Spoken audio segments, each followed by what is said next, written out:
Good morning, everybody. Good morning. Welcome to our third Wednesday parent resource meeting. I am so happy to be with you today.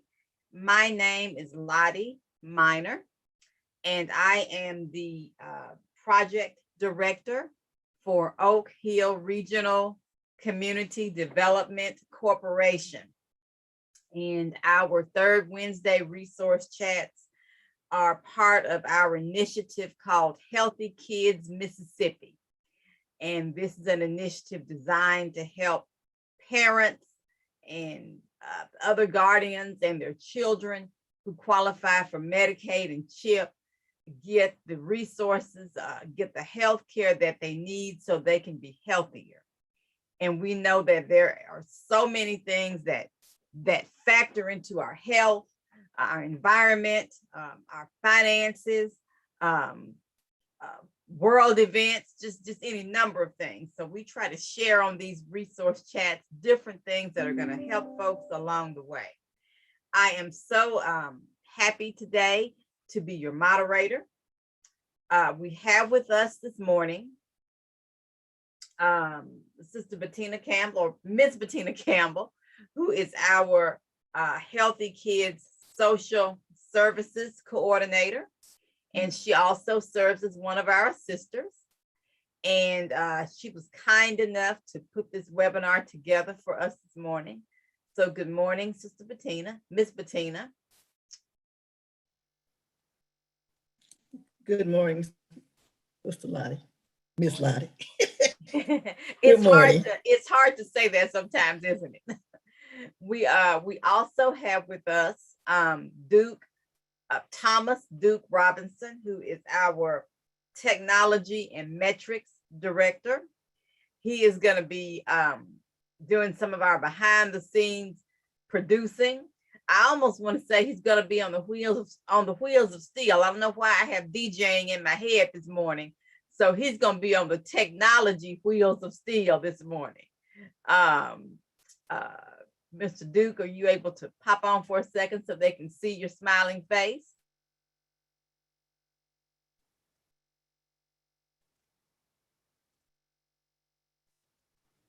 There he is. Good morning, everybody. Good morning. Good morning. Good morning. There he is. Good morning. All right. So this morning we are so excited to have with us two very skilled presenters who are going to help us learn some information that will prayerfully help parents, children, grandparents, society in general to do better on some things that are really, really prevalent right now. First, let me back up. I'd be remiss if I did not acknowledge our board chair for Oak Hill Regional Community Development Corporation, Ms. Jennifer Garrett, and our executive director, Dr. Michael O. Minor. In addition to being on Zoom this morning, we are restreaming today's webinar to our Oak Hill Regional CDC and Healthy Kids Facebook pages. And so I encourage our viewers to share on their social media pages. We want this information to be shared widely. Again, we've got some dynamic panelists. We're going to talk about some important subjects today that affect the lives of families who may be enrolled or plan to enroll in either Medicaid CHIP or marketplace coverage. Remember our two initiatives that help with outreach, enrollment, and education for these two programs are Healthy Kids Mississippi and Get Covered Mississippi. All right, first of all, we have Pastor Charlie Mcbride Jr.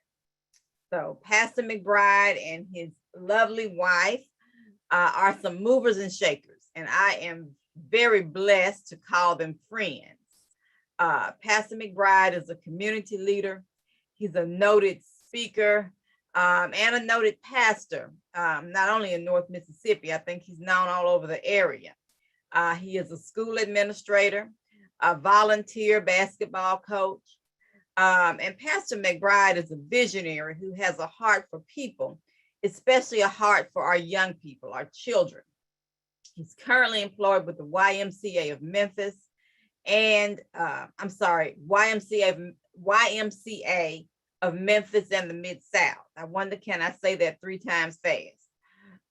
He is the program director for 11 sites that fall under the YMCA of Memphis and the Mid-South.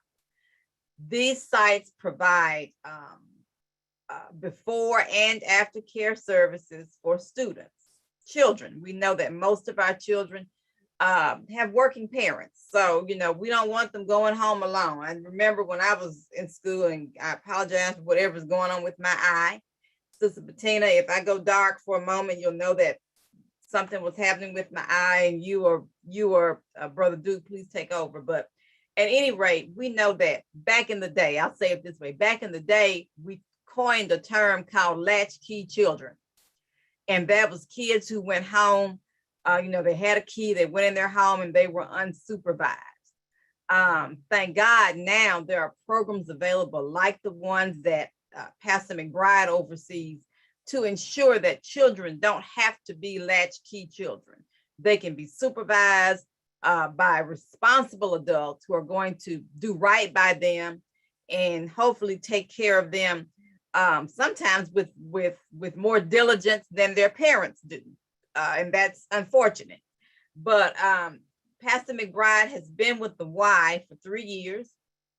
Prior to that, he was a site director at an inner city elementary school for a number of years, doing the same thing with after school programs. He comes from humble beginnings and life experiences that he gladly shares with anyone. And he is always willing just to try to help somebody. As a graduate of Job Corps after leaving high school, Pastor Mcbride says he found himself moving from job to job, from one disappointment to another disappointment to another disappointment. So he loves sharing his story with people. I'm excited to hear his story. I'm going to call it a testimony. And the most important part is he shares about how God turned his life around and how he learned to never give up on yourself, even when everyone else has. He dreamed, he says, of being a father, a family man like his father. and he's certainly had the chance to do that, and he's exhibiting that through being a great dad to 3 children, 3 sons, and a lovely wife for 15 years. And his goal is just to help young folks get to the next level in their life. And I think we all share that prayerfully as a goal. So thank you, Pastor, for joining us this morning. Our second panelist today is Miss Carol Williams. We're going to bring Miss Carol up so we can see her lovely face. Carol is an advocate for the community. She serves as the First Lady of Mount St. Joseph University, when her husband serves as a university president. On campus, she is actively engaged with students, faculty, staff, and alumni. And I don't believe she's able to bring her camera on right now, but she will be when she gets ready to make her presentation. But I do want to go ahead and introduce her. So she's active on the campus. She's active with the Board of Trustees and with other university constituents by sponsoring, hosting, and co-hosting various programs, including health and wellness programs, educational, and a variety of cultural and sporting events. She's a member of the Board of Directors at Bethany House Services, a family homeless shelter, and Girl Scouts of Western Ohio, and also Your Center in Flint, Michigan. Ms. Carol is a certified public accountant. She's a CPA, and she serves on the investment committee of the Cincinnati Women's Club. She holds a bachelor's degree in business administration from the University of Michigan at Flint and an MBA from Clark Atlanta University. And she and her husband reside in Cincinnati, Ohio. They have 2 adult children, a son-in-law, and a grandson. And she's going to share with us today about student financial aid, federal aid, and other forms of aid that can help our young folks when they get ready to graduate, because we want to see our children go further if they can. We know that high school is not always enough. So she's going to talk about some ways that families can make that happen, regardless of their financial state. So let's get started. Audience, I want to encourage you again to share this webinar on your social media networks. Feel free to post questions in our chat. We have Mr. Thomas Duke Robinson is monitoring for comments, and he'll be helping me to voice your comments for you as we go through this webinar. And we'll do our best to respond to everybody's questions. So let's get started. Let's go on to Pastor Mcbride. Pastor Mcbride. All right. All right, sir. So happy again to have you here with us this morning. I want to hear about bullying. I want to learn something this morning that's going to help us do better with this bullying situation. Thank you. First of all, I want to thank God for this opportunity, to Dr. Minor, First Lady Minor, Mrs. Campbell, and to the Healthy Kids Mississippi initiative. I believe in this is a great opportunity for us to get the word out about bullying, about how to prevent bullying and how to address it in a way that is healthy. So either the one that's being victimized by the bullying or the one that's doing the bullying can understand, grow out of it, and we can make our children very positive in this society. It is true. I'm right now currently a program coordinator, director at the YMCA, going on 4 years. And it's just a joy for me to go into the before and after care programs, to be able to share my personal story about my life. So when I do see the young men and the young women that's having trouble with dealing with their emotions in a way that's positive, dealing with the differences, I'm able to connect with them, because I was once one of those children that didn't have a lot growing up, but we had enough, but it was always that comparison, either your shade of color or your size, or it was something that was always a difference. And now I'm able, God had planted me in a place to where I can start with the elementary children and then middle school to plant the seed of positivism, where they'll be able to see themselves as different, but yet the same. And so another opportunity that I think was a blessing, that my oldest son was in middle school at one point that he was participating in bullying someone. The way he looked at it at the time, he didn't think it was bullying because he wasn't the one actually initiating it, but he was the one participating, laughing. It was his best friend, and he would just egg his friend on to continue to do the bullying. So to work through that process as I was a site director at the time, to work through the process as seeing your own child getting a call from school saying that your child is bullying. It was a good perspective for me and a good opportunity for me to make sure that while I'm helping others outside of my house, I have to make sure that my children inside of the house are getting the same education, the same love that I'm giving outside of the house. So I have a quote that I'm going to use, then we're going to start on the presentation.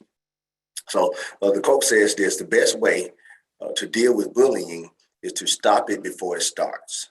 And so that is what really one of my goals when I talk with the parents at school, when we have our forums with our parents, to get them to understand that bullying is a real thing now. And the children in this day and age, in this climate, dealing with COVID and everything else, are do not need bullying to be another pressure point in their lives. And so we try to teach our parents to talk with their kids and to discuss with their children how to deal and initiate conversation with bullying. So parenting in the age of bullying. Nowadays, bullying is not only at school, it's not only in your neighborhood, but as we know, if we have children, they have their cell phone. So we have cyberbullying. We have the racism that's going on in the world, the hatred, the LGBTQIA community, the discrimination, the homophobia. All of that is a direct cause of mental health issues in this epidemic. And we have to understand and address this in an appropriate manner. No longer can we say as parents, oh, you'll be okay, get over it. Oh, toughen your skin up. It'll be okay. People gonna always talk about you. No, the children nowadays need the care, need the concern, and they need the understanding of how do I deal with going to school when people are laughing at me? How do I deal with going to school and they talking about the way I look, my size, and my color? How do I appropriately deal with that?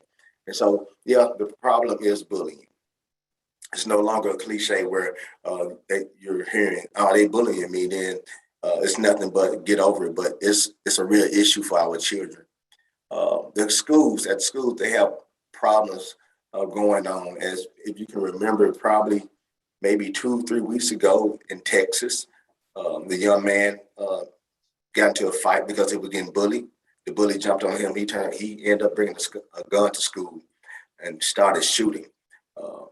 The result of not effectively taking care of or resolving the bullying issue situation can lead to suicide, can lead to murder, could lead to loss of life, jail time. But at the end result, low self-esteem. Low self-esteem, as we know as adults, can prevent you from prevailing to where God is preparing you to. Will prevent you from wanting to even go out and get a job, to even want to dress up, or even want to care about yourself. So we have to solve this problem in a very strategic type way. So to know that the problem has been solved for your child. If you have a child and the teacher calls or the guidance counselor or the principal give you a call, first of all, listen to them. Listen out what they're saying. Do not go in defensive mode saying, well, not my child. I know my child. My child would never do this. I could have said the same thing when they call about my son. So I know my son is not a bully, but I heard them out. Then I've started having positive conversations with my son about what's going on, explain to me what is happening. And you'll notice a change when the grades for your children will change. They'll usually have F's and D's, conduct, N's and U's on a consistent basis. The teacher have the communication with the email, through chat, where the teachers can communicate with you to let you know that I can see a difference in your child. I can notice something that's going on that's better. Or even with the principals of the school counselor, where you're able to have that positive feedback to understand all the steps that we're taking since I found out about my child issue. The steps that we're taking, is it being effective? Are we seeing a turnaround? So did you know, 1 out of every 5 students report being bullied? That's major. Every 5 students. That means if you have 20 students in class, it's a possibility 4 of them are being bullied verbally through social media, getting ousted, not being involved in school. Also, bullying occurred in the following places: the hallways, the stairwell at school, the classroom, the cafeteria, outside school grounds, online, text, the bathroom, or the locker room, and on the school bus. People, I want to let you know there's so many options and ways where your child can be bullied. That's why you must have that open conversation and that healthy conversation with your child about how's your day going? Is everything going right? You know that this is a safe space for you. You can come talk to me about anything. Let's stop being too busy for our children. Let's stop letting our children be the last thing we think about. Let's stop making sure they eat, but they're not healthy enough in their mind. 49.8% of tweens, 9 to 12-year-olds, say they have experienced bullying at school. 14.5% of the tweens shared their experience bullying online. As much as our children be online, Twitter, Snapchat, Instagram, all the other online forums that they have, we have to be observant. Don't want to be overbearing. Want to give them a little freedom, but we don't want to give them so much freedom then dealing with something that they do not know how to handle. And 13% of the tweens 9 to 12 years old reported experiencing bullying at school online, while only 1% reported bullying solely online.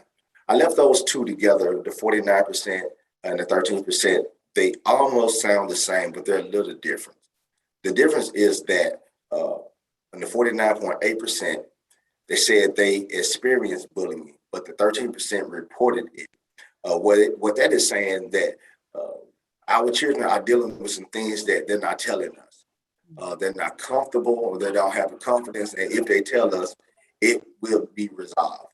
So the reporting is so important that we tell our children, look, tell somebody what's going on. If you think you're being bullied, let us know so we can kind of discuss, okay, that may not be bullying. Maybe a little harassment, but it's not direct bullying. So we can kind of help them understand and teach them the difference between harassment, bullying, or someone just trying to be your friend. Then among students between the age of 12 and 18, reported being bullied. 15% were bullied online and by text. Again, online bullying is real. Text messages are real. So we must check our children's phone. We know we want them to have their freedom, but we must just make sure that they're not being bullied as well. So the question comes about, okay, my child is getting bullied. How do I work through? How do I resolve? How can I get my child to open up? We're talking about bullying is and how we stand up to it in a safe manner. There are online resources that we can get and be able to talk with our children about. Let the children know at your church, at your family venues, even at your home, that bullying is unacceptable. If you partaking as directly, or if you're participating in it, laughing at someone when they don't look like you, laughing at someone when they don't act like you, make sure you can tell your children that there's help out there for them. There are people you can talk to. You have your teacher, your guidance counselor, you have your pastor, you have your friends that you can talk to that will help you out. How do you have those conversations? I've noticed dinner nowadays is probably because we're so busy, it's helter-skelter. What do you want for dinner? Where do you want to go? Let's pick you something up for dinner. But every once in a while, carve time out of your week, carve time out of your life that's so busy to sit down and have a good old-fashioned family dinner. Have them help you cook in the kitchen. You may have them help you cook the dinner, show them how to cook, and in the midst of that conversation, how school is going, right? How's things in your classroom? How's your grades? Any problem that you're facing that you may want to talk about?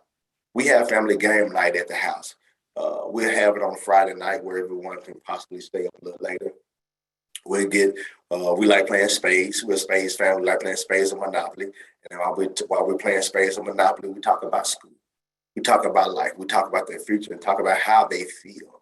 And make sure your children know that you are a safe space, that you would not retaliate and think they're a bad person because they may be the bully, or they may be being bullied and have their self-esteem so low that they feel like you're going to yell at them because they did not stand up for themselves. Make sure that when you speak to them out of your emotions, that your emotions are not out of hurt, that you're not speaking out of hurt, but you're speaking from your heart. Solution number 2, have healthy interactions. Do not interrogate your kids. Just have an interest in what they're doing. Don't make them feel like that I need to know this now. You have to tell me now. Say, hey, if you won't tell me, is there anyone else I can take you to that you can discuss this matter with, that you trust? Because in life, as parents, we may sometimes raise our voice or do some things or say some things where have our children that may not want to talk to us about the serious problems that they have. It may not, that trust may not be there now. And as a parent, we have to be honest with ourselves and, hey, I may have broken that trust because I yelled at them when I should not have, because I was in a bad mood. I took it out on them. So it is that we had a conversation. If you don't want to talk to me, who do you want to talk to? Because I want to give you the help. And give positive feedback. And if they tell you they're getting bullied, just let them know it's okay. Those children are wrong. You are precious in God's sight. I love you just the way you are.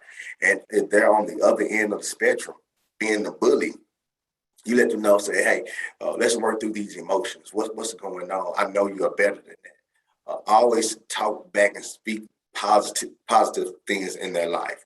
Ensure that the child that has been the target of bullying or someone who's bullied know that you're not there to judge, but you only want to help. You only want to help. Say, I'm here to help you.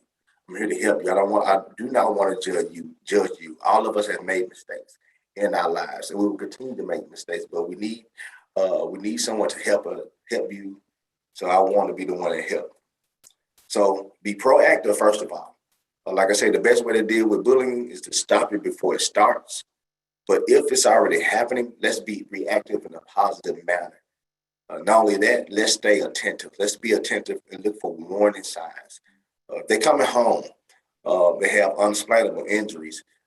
They're coming home and they're limping, and you ask them what happened.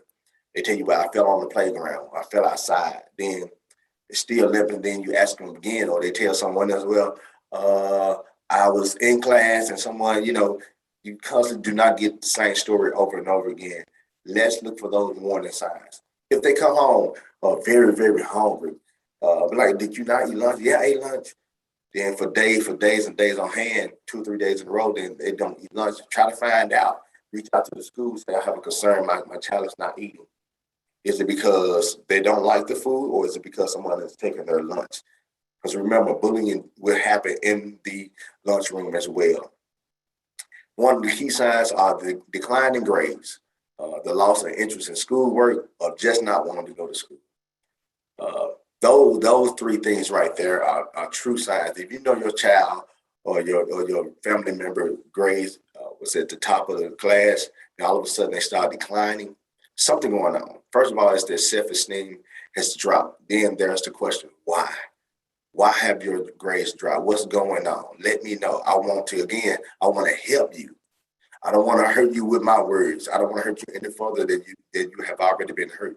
But I want to help you. So let me know what is going on. So the question comes about, why is bullying so prevalent right now? Snapchat, social media, Instagram, TikTok. Why is that so important? Come to find out, you can get paid from your videos. You get paid for your things you do. So people will put bullying videos and post them up on Snapchat to get the likes, to get the follows, to become popular with their friends. Sometimes they just want to show allegiance. Though my son was doing when he in the 7th grade, that he wanted to show his friend, I'm your friend. I'm going to laugh with you. Let's go over there and antagonize this person. That is not healthy. So you have to walk through the process. Sometimes they live with family members or in neighborhoods, because living in the inner city, every neighborhood is not a positive neighborhood for the child to be in, where bullying and aggression and violence is popular. where when they have to walk home, they have their neighbor, they have their friends, or even inside their house, people selling drugs, people doing things, the music that they listen to. I know a lot of times when I worked at Holmes Road Elementary in the inner city of Memphis, the parent would come pick up their child. First of all, they would come pick up this child with a scent of marijuana. That's not positive. Then the music that they're listening to would be so loud, and when the child get in the car, they would not turn the music down. They'll leave off with the child, and 9 times out of 10, that parent that picking up their child, I had a problem with them. And sometimes it is the household that they are in. So you may have parents or caregivers that do not provide emotional support or communication. Sometimes kids just want to be loved. Simple. They want to be held. They want to be said something positive. They go home. A lot of parents just buy food, put them in the room, let them live their life. But kids want to be nurtured. They want to be loved. They need it from us. Or they may have been bullied in the past or currently getting bullied. So they up under the impression, hey, this is the way I need to be. Let me push you around before I get pushed around again. A lack of understanding their emotions. We're in a climate right now where they have to deal with a lot. As a child, it is a lot that they have to deal with. The virtual online learning right now, being out of school for about a year and a half, trying to understand why I have to wear a mask all the time, why I can't hug and be around my friends like I used to be. Those are a lot of emotions and mental state that they have to deal with. And then being in the elementary, that is a lot. There's a lot. So what they do not know how to control their emotions, so they take it out on their friends or their other people. They may be in school where a conduct problem and bullying are not properly addressed. Just to be honest, all schools do not operate the same. All schools do not react to the situations the same. Some be overlooked, some let it go, some really take the initiative and try to fix what's going on in their school system. So we must have those conversations with our children, about the teacher, about what's going on in their class, what they're learning, how they feel about school, and to get a clear understanding of what's going on in their lives. And so ultimately, they may just experience being excluded, not accepted, or stigmatized at school. As I go into all my different programs, I see different children. I see different children, different dynamics, different backgrounds.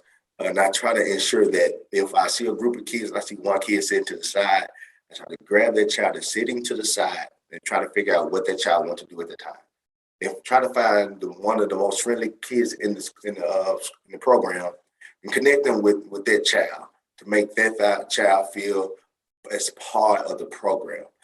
It's difficult, it's hard, and it is a reality that we're living in. Cyberbullying. If you know someone that is targeted by cyberbullying, here's some things that you can teach them, tell them. First of all, never respond. Never respond to someone that's trying to bully you over the internet, over social media. Do not respond. If you're being bullied, make copies, screenshots of what's going on, the text messages, the emails, or any other communication. Screenshot it, save it, and share it with the proper authorities. Report it to the website, to the app, connect with the internet service, and most definitely call the law enforcement. If it's happening at school, let the principal, the teachers know. As a parent, take it upon yourself to go up to the school, take time out, go to the school, speak with the school administrator, the guidance counselor. They want to know, they want to help. And if you cannot get any help from the school, at the YMCA, we all say, we tell everybody this, everybody boss has a boss, right? Everybody boss have a boss. So it is that if you can't get it from the school system, go to the board. And then you can't go to the board, if you get the police involved, you get those other agencies involved so we can get this handled correctly. Then you tell the kids, block the post, block the messages, block the person and all the text messages. Stop reading it. You don't have to have it anymore. Change your email address, or your screen name, your phone number, and passwords. Yes, it is inconvenient, but these are preventative measures that you can take that will be healthy, strong, that will keep us keep our children in a mind state where their self-esteem would be high and they have a positive outlook on life. Then if you have those friends, it's usually your friends that's that are not the ones that they need to be around, let them know, hey, find you some real friends that's going to prepare you to your future. And the only way you'll know what that future will be is when you have those healthy conversations during dinner time, the healthy conversation during game night, the healthy conversations when you are having fun. You can remind them, hey, didn't you tell me that you want to go to this school? Didn't you tell me you want to be this in life? Now, are these friends right here that you have going to prepare you through here, or are they going to pull you away from your goals? Get them to see that some of their decisions that they're making, some of the friends that they have around, are not the ones that they're going to help them make it to where they're trying to reach. So the children have sources of hope. Now, we have the National Suicide Preventive Lifeline, where you can call and talk with them, or you can get on a conversation, speakerphone with your child and try to talk through it, or maybe they want to talk one-on-one. And since we are in a climate where we are dealing with the GLBT group, and so they have a line for them as well for the young people, because you want them talking to someone they're comfortable in talking to. You have to deal with the child where they are. To yell at them, you're not like that. You don't supposed to be like that. God made you differently, this, that, and the other. At that point, they need help. They need mental help. The spiritual help will come, but right now they need the mental help to understand you will accept me as I am. When you can love them where they are, they will be willing to listen to you about the love of Christ. But to just pound it with the love of Christ, but never help them with the mental state that they're in, I would say as a pastor, we have to do better on that effort. And those are a couple of websites that I found that we can send out as a link where you can read about bullying, how to stop bullying, how to prevent it. And so it is that I want to just spread the word out that bullying is real. In 2021, it is a real pandemic, just like the COVID. So we have to address it head on in a positive manner. And I want to thank you for giving me the opportunity to speak on this topic. Pastor McBride, that was absolutely, positively fabulous. Thank you. Thank you so much for sharing. That is information that all of us need to know. And it's not just the inner city children. I know that it's all over. I know in Mississippi, there's a lot of rural areas, but it's the same. It is the exact same thing. The environment may look different, but the concept is the same. So thank you so much for sharing that information. And I have a couple of questions. I'm going to save them for the end because I do want to move on. I want to give Miss Carol Williams an opportunity to bring us her presentation about the money that it takes to get college education rolling. And I think these topics fit very well together, because if we don't capture these children's attention, whether they are the one who's doing the bullying or the one who's being bullied, and get them on the right track, there won't be much need to even think about what Carol's going to talk about, because we know that the system, particularly in the state of Mississippi, has somewhere for those children, and it's not where we want them to go. And it's not just the one who's the bully. Sometimes it's the one who is the recipient also gets pushed aside by the system, because they get labeled a certain kind of way because they don't respond the way perhaps someone else might respond. So all of this works very well together. So thank you, Pastor. God bless you for sharing and for being such a wonderful voice for our young people. All right, we're going to move on to our second panelist. So happy to have Carol Williams with us, and we are thankful that she and Thomas, Mr. Duke, were able to get the technology problems all taken care of. We are thankful for that, and we're going to move on. We're excited about her topic. Today, she's going to talk about financial aid, ways that students and parents can finance their education, and some of the things that they need to be thinking about and preparing for as they start thinking about college. All right, Ms. Carol. Well, good afternoon. And I first have to say, I just came back from the dentist with major work. So I'm going to speak slowly. Bless your heart. And so I'm at the point where the medicine from the dentist's office is wearing off, and the over-the-counter has not kicked in yet. So I'm speaking slowly, and I do have a graphic to talk through so that where you cannot understand me, we'll be able to read. So I'm not medicated mentally, but my speech is impaired because of the dentist. So are we Let able me to? interrupt you. Let me interrupt you. Mhm. Thank you for doing this for us today, because you know you did not have to do it under Well, these circumstances. well, we have to get the kids in. So, and it's already October, so we're a little behind. So we got to get moving to make sure that our students can get into school. So, Ma'am, they're behind because the pandemic has thrown everybody off on everything. So please go Yeah. ahead and we're looking forward to you. Go right ahead. so are we able to show? I sent in a one-pager Word doc. Are we able to show that? Did you send it to Duke or to who did you send it to? Because what I did when I saw you were having video problems, I pulled together some things. It may not be the same thing you had, but we want to make sure that we grasp. And if you don't have the screen up, we can listen to you and we can look at your lovely face. Don't worry about it. Well, so we're not, wait, if we could share, let me see if I can pull it up on my screen. Because So I jumped on a different computer. So, okay. Continue speaking. I'm going to go ahead and make you a co-host if you'll just continue speaking with your presentation. Okay. okay. So what I wanted to talk about is that the college application and financial aid process begins when you first enter high school. And when we enter high school, our students have to start thinking about the classes which they're taking, their grades, and their extracurriculum activities, sports, music, computer, whatever they're doing. At 9th grade or 10th grade, wherever high school begins, you have to start thinking about college. And freshman year is not grade 13. So there's a whole different mindset set. Freshman year is not grade 13.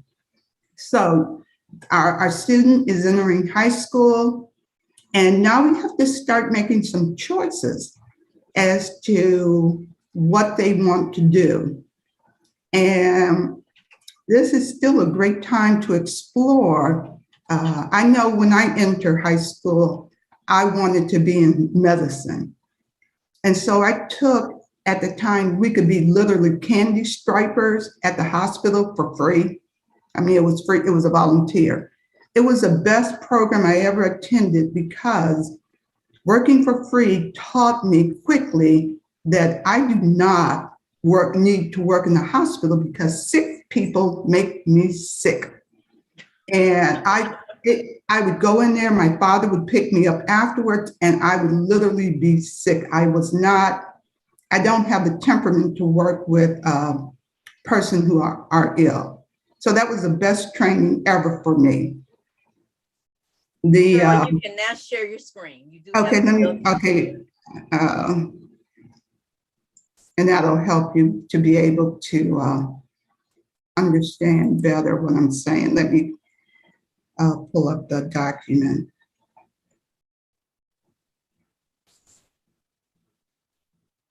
While you're pulling up the document, I'll just be talking a little bit. Okay.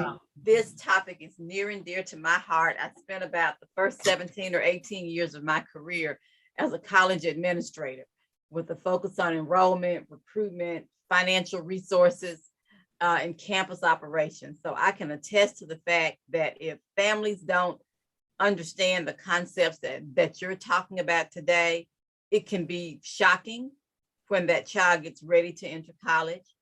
Also, if it is a first generation student, I was a first generation college student, and most of us people of color, a lot of us are the first ones in our family to ever go to college. In some cases, the first one to graduate from high school. So all of this can be foreign. So it's very important to start early. one thing that Carol mentioned, and I think Pastor McBride has mentioned as well, is guidance counselors. Guidance counselors. Get to know who your guidance counselor is so they can help you in selecting the right classes, doing the right mix of activities, because those things are going to help build a portfolio to help you with scholarship applications. All right. So volunteering is important. All of that helps. Aside from, obviously, we know they need to make the grades for scholarships. All right, you have your screen up. Go right ahead. Yes, thank you. So again, once you get into high school, the students need to focus on every grade does matter. And so, you know, that philosophy 101, that English lit class, it does matter. So we have to encourage our students, no matter what their plans after college is, to do well, to do well. Number two, take the SAT and the ACT exam early and often.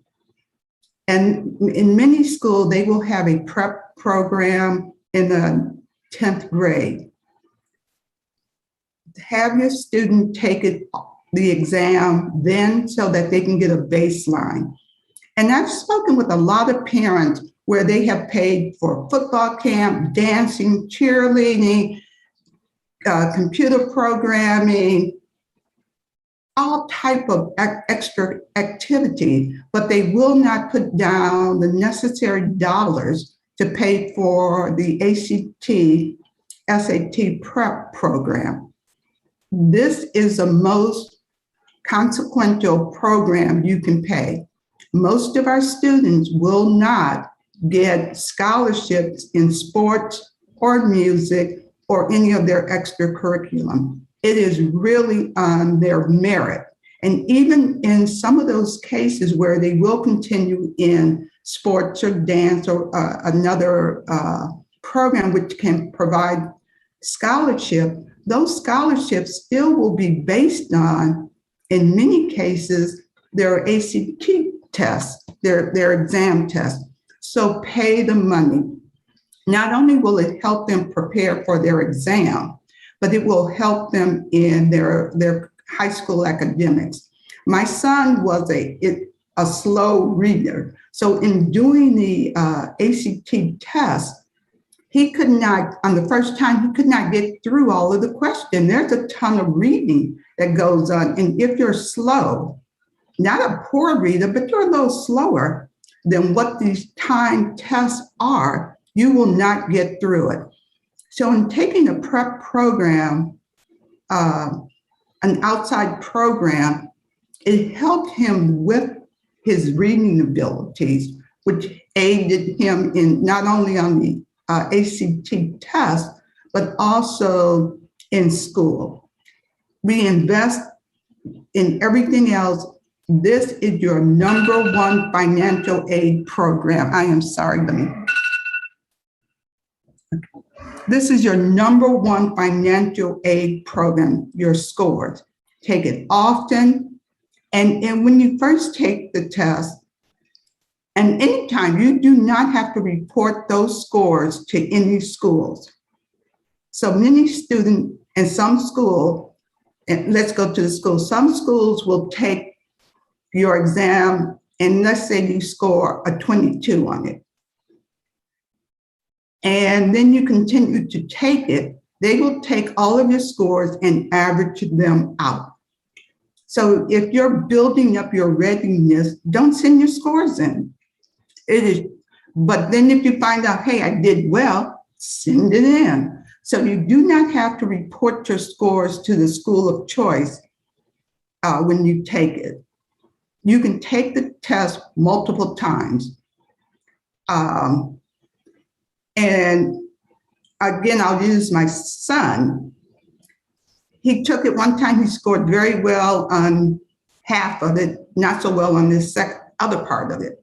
Next time he took it, he scored well on section B, but not section A. So I I said, come on, let's just, one more time, you just got to merge those two thought processes.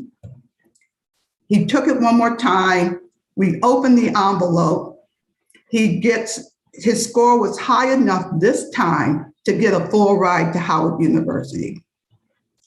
So practice makes perfect. Practice improves the student's ability, their confidence, and possibly it will move them up in what they can get from the university or colleges. It really does matter. My daughter, it was like, come on, take the test again. She's motivated differently.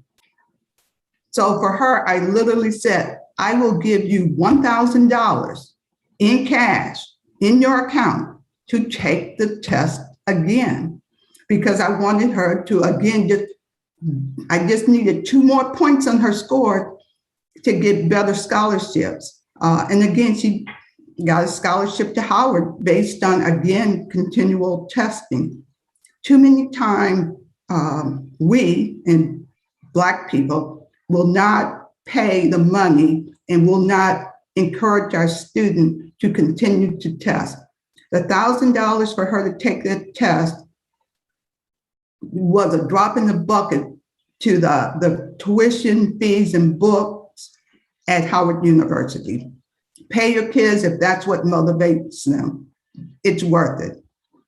And for my son, it was just, would you please do it again? And he did. So, so take it often. During your sophomore, junior, and even into your senior year, parents, take your student to different colleges. They may think they want to go here, or you may want them to go to your school, or you may want them to go to a particular school. Let them go to each campus and see what's the right school for him or her. And it's very different. And I talk to parents all the time about either where parents want their child to be a legacy, go to the school that they went to, or the other part, which is kind of hard, they want them to go to the school that they couldn't get into. And your child cannot live your dreams for you. It is interesting when a student steps on the campus, he or she will know whether or not that's a school for them. Now remember, they will be there, living there or commuting there. They will be there. They have to feel comfortable. It is not, at this point, it is not about you. It is not about you. It's about finding a school, a place where your student is comfortable. And I've seen too many students at too many different schools where it was not the right fit. The big schools, the Big Ten, the SECs, those schools are not for everyone. Many of our students get lost in a crowd of 30,000, 40,000, 50,000. Our students can get lost in an auditorium for English 101, where there is literally 200 students. So sometimes bigger is not always best. But then there are those students who will simply thrive in those environments. That's what they were made for. Again, take your student to the campus, let them walk about, let them talk to other people, see how the faculty, staff, and offices treat you and your student. They're going to be the protectors. You know, is it every kid for himself, or it's like, oh, hey, you need to come over here. So really visit the campuses and just don't go, and actually don't go during homecoming weekend. It's a show. It's a show. And you want to be there when life is normal. You want to see life. How is everyday life on the campus? So you want to visit the colleges. You want to read what the application requirements are. You want to have them look at what the essays were in the past and have them starting to think differently. Because again, college is not the 13th grade. It is a whole new environment. And when your student steps on campus, it's different. It's a change in what's going to happen. You also want to examine their financial aid structure. And many times you'll see a price tag of $35,000, $26,000. But after, what you want to find out, what is the net effect? Because most colleges and universities, 100% of their students are getting some type of aid. So you want to find out what that net effect is. What do I qualify for? And what I found interesting, I was talking with our financial aid director, and I brought up a case where someone told me that their student could not, it was another conversation, but I presented this problem. Their student could not qualify for a government grant because she was delinquent on her federal student grant. Once that grant was filed in the name of the parent, when your student steps on campus, your student is an independent adult who can apply for that grant in his or her name. So just because it was rejected the way in which it was filed, have your student work with financial aid to refile that grant application under his or her name. Now, this is a number one, this is the worst thing that can happen. Do not take more money than is needed, because in the end, that money is to be repaid or you will be delinquent as well. Do not overestimate your expenses so that the student can live above his or her means so that they can drive a car. And I have seen this many times where parents have used the student loan of their child to finance their lifestyle. And students will graduate with hundreds of thousands of dollars in debt, and half of it wasn't even there. So please, please do not take more money than is needed to get through school. These are financial aid to get your student through college. But that when you start hearing about student debt, that's one cause of it. Another big problem with student debt, and which is actually more in the graduate program than in undergrad, is that go to a college that you can afford. So it would be fabulous if you could go to this Ivy League private school that's at $60,000, $70,000 a year. But if you're not financially able, there has to be a reality check. Do not, you have to live sometimes within your means. And unless there's a super specialty academic program at that school, your student and you have to live within your means so that that student is not burdened with unnecessary debt. There are typically, whatever program is out there, that program is also offered at a state school. Or the student can also get that additional programming at the graduate level. But don't go to a school that you literally cannot afford to attend just because the name of it. Okay.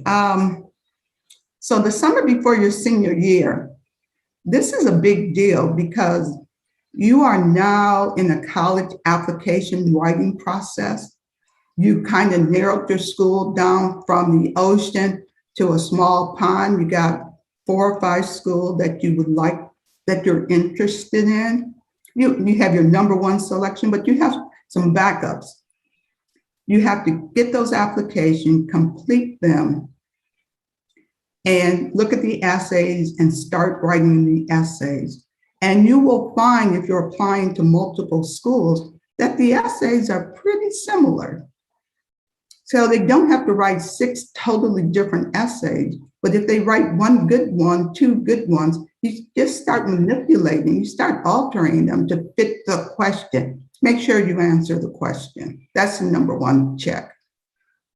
So you start writing your essay, have your student have that essay reviewed. If you're not the best writer, get a friend, get a coworker to help your student on writing. So much it will be judged on that.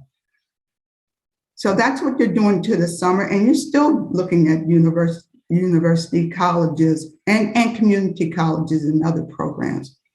August, September, when they go into school, their first thing to do is complete their application.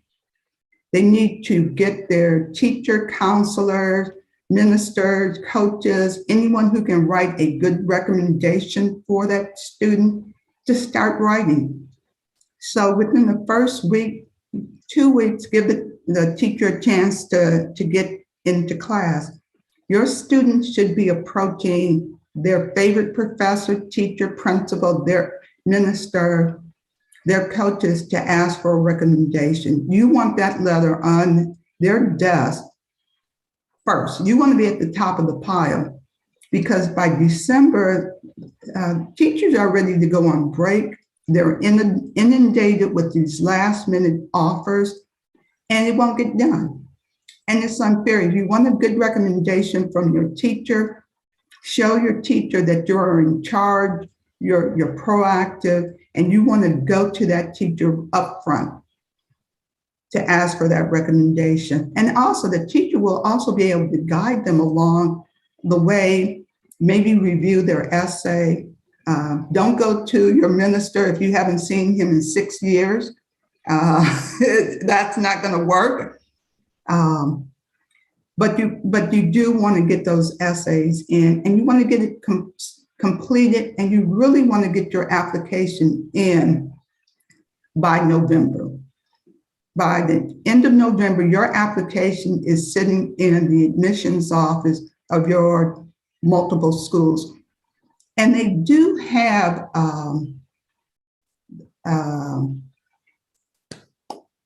it's a multi-college application program. I know the HBCUs have it, other areas, I can't recall the name.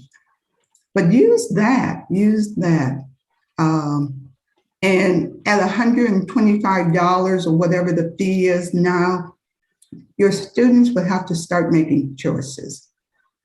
And that's why if you can use that application that goes to multiple schools, that is helpful. Again, take the SAT, ACT test. If you're a little wheezy about it, don't send it to your top schools, get the scores, check it out again, and take it. And then in October, so September, they're working on their application. In October, the parent, want to complete the FAFSA. And this is a free application for federal student aid. Now, a student will have to complete this if they want any federal-backed financial aid program. It is not used technically for merit-based programs. So if you score well on your SAT and that qualifies for scholarship at your school, you'll get that. But even then, those schools will like to see your FAFSA submitted. Now, schools only have X amount of dollars. And even if you score a 34, or I'm sorry, 22, 20, yeah, in the 30s, whatever the numbers are, I'm off. Even if you score at the 10% level, if the money is gone, the money is gone. And so in October, November, financial aid is stacking up the application. First come, first serve. So you want to get in the pile. You want to get on the financial aid desk so that when all of the pieces, when all of the pieces come together, here's the student application. Now FASB is bumping into it. Maybe it's missing a recommendation that's sliding into it. Final grades will not hit until the next semester. But even when those come in, that's just completing your student application. The application must get in there. You've got to be at the top of the pile because money will run out.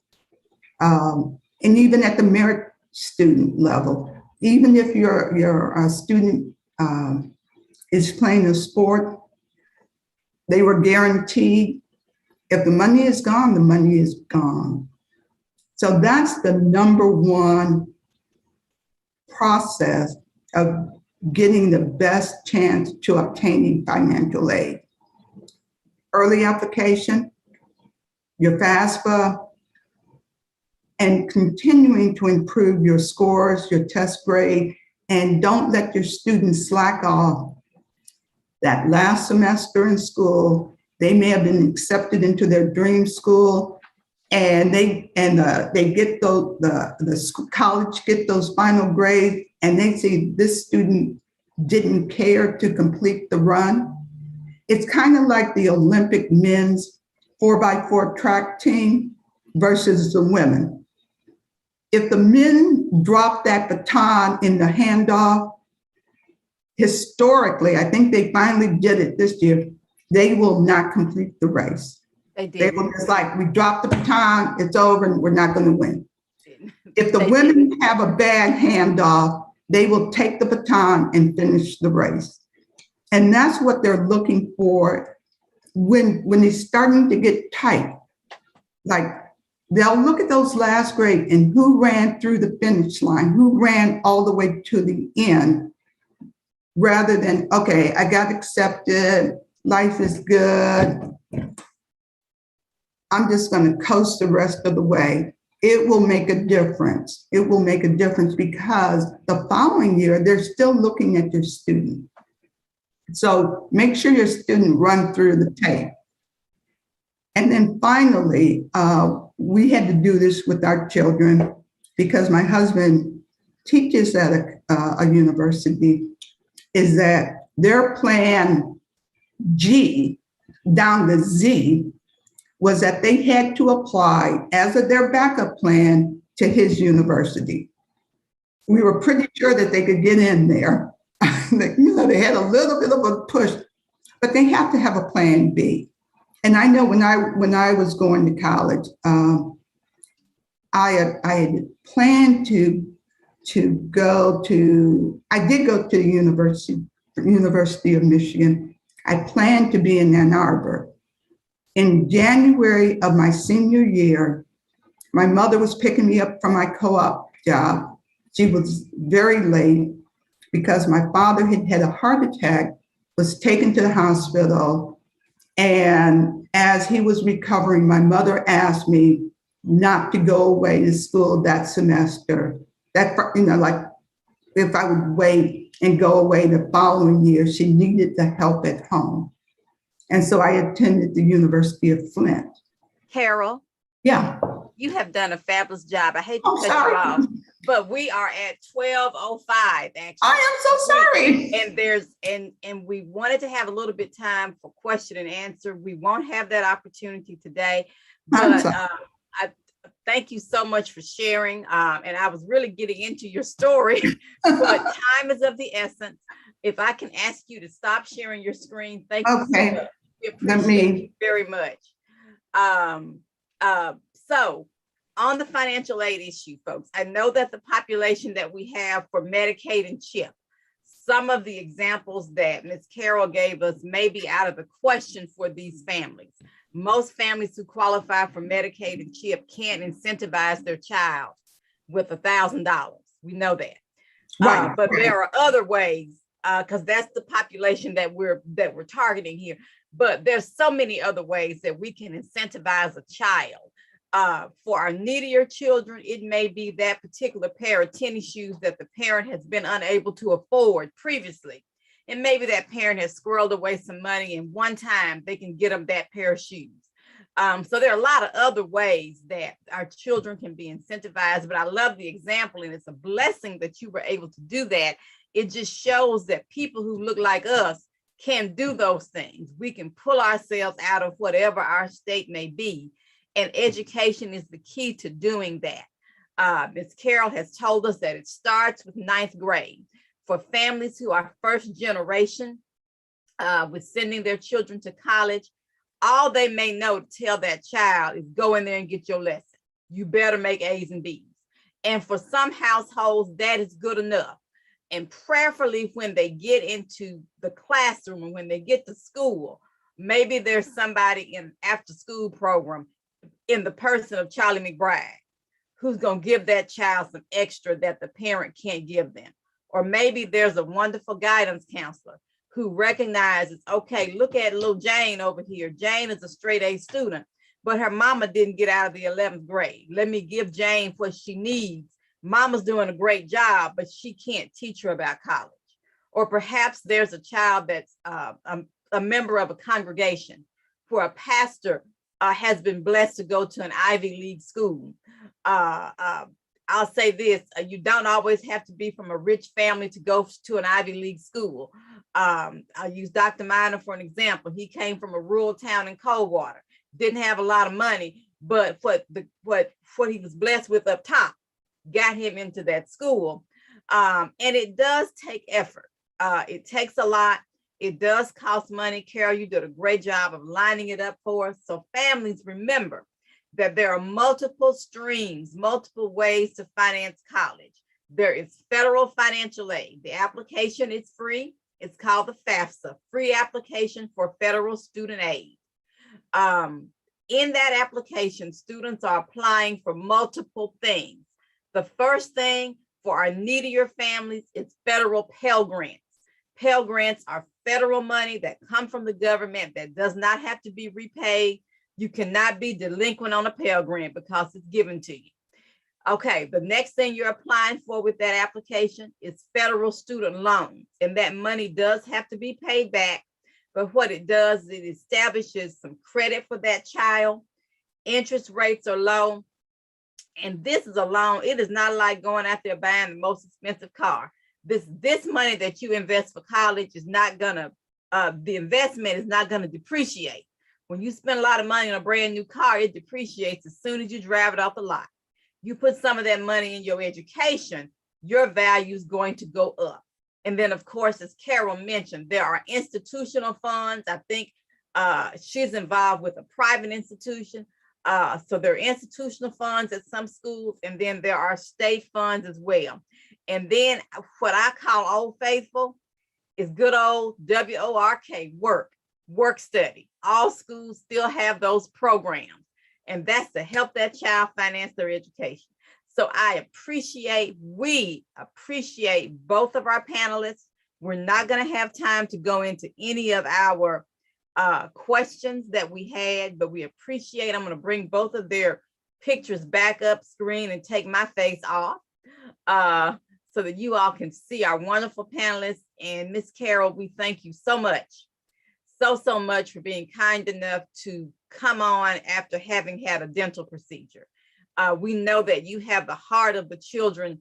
I mean, it's in your heart. Pastor Mcbride, same for you, because you're in the trenches day by day. I saw a video that you did, an outdoor event with some children the other day, kind of teaching these young men how to man up and really do some things that they need to do. So thank you both. We appreciate you. To all of our participants, thank you so much for being with us today. Remember that this is a production of Oak Hill Regional Community Development Corporation. We administer Healthy Kids Mississippi for Medicaid and CHIP. We also do Get Covered Mississippi for the Affordable Care Act, Marketplace, Obamacare, whichever you want to call it. And we know the open enrollment for that begins in a few days. Finally, remember that you can learn more about us at www.oakhillregionalcdc.com and www.healthykidsms.org. Once again, we want to acknowledge our board chair, Jennifer Garrett, our executive director, Dr. Michael O. Minor. Also, this again has been a production of Oak Hill Regional Community Development Corporation, belonging, building, and bridging in the Mid-South region and across the state of Mississippi. Thank you all so much. We're going to sign off social media. If our Zoom participants will stay on for just a moment, I would appreciate it. And we won't stay on Zoom but about 5 minutes, but I do want to spend some time again thanking our panelists for sharing with us.